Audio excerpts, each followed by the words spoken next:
Hey, this is John. I'm going to do a quick video about some of the non-standard upgrades and or modifications that I made to this vehicle.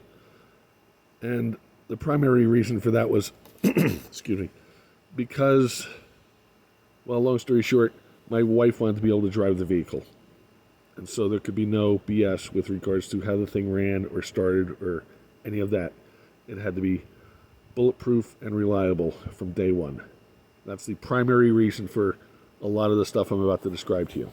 Okay, anyway, first thing on the list is the 12-volt upgrade. So we got a new battery, 12-volt, which feeds into a, I believe it's a 60-amp alternator there. And then we've got a 12-volt fuse block, which, if you know, these vehicles didn't have fuses when they came out of the factory. So I put that in. The lower fuse is to the key and ultimately what runs the vehicle. The yellow one would be where the windshield wipers would go. I chose not to run the wire for the windshield wipers, however, because in all honesty, I didn't like the way it came off it was going to come off the windshield and go in that hole. I wanted to be able to put the windshield down and not have a weird loop or anything in the wire there. So the other reason is I realized early on that this thing was never going to go out in the rain. It was strictly a Sunday afternoon or parade or show vehicle. So I didn't run the wires for the windshield wiper. But going back to the 12-volt conversion, we've also got a electronic distributor and a 12-volt starter.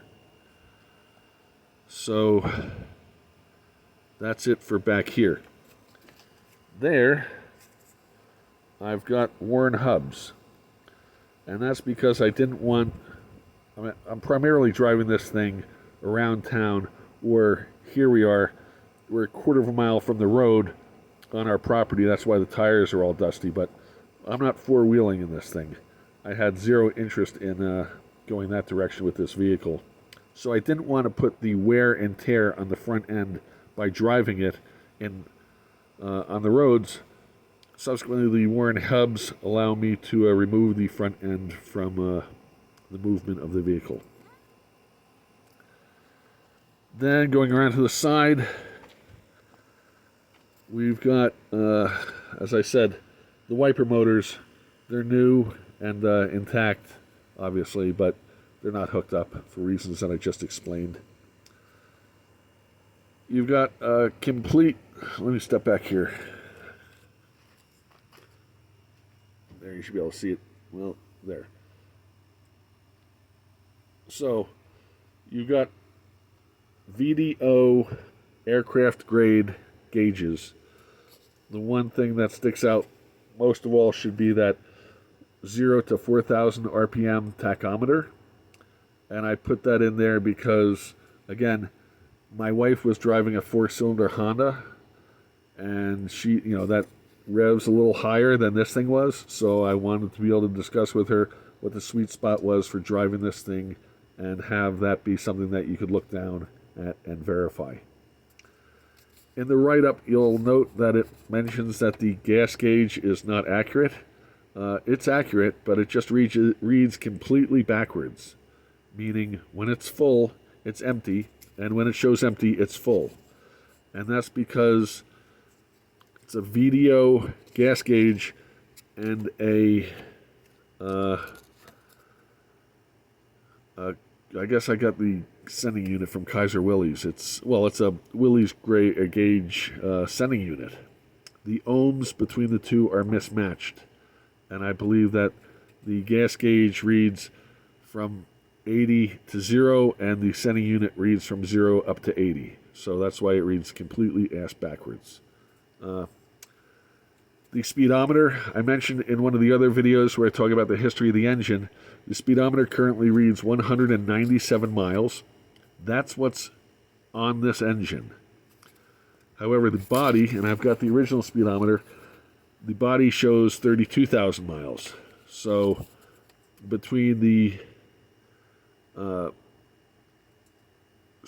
speedometer and this speedometer, when the website showed TMU, true mileage undetermined or unknown, I disagree with that. I'd say you can calculate up and know exactly how far this thing's gone, but whatever.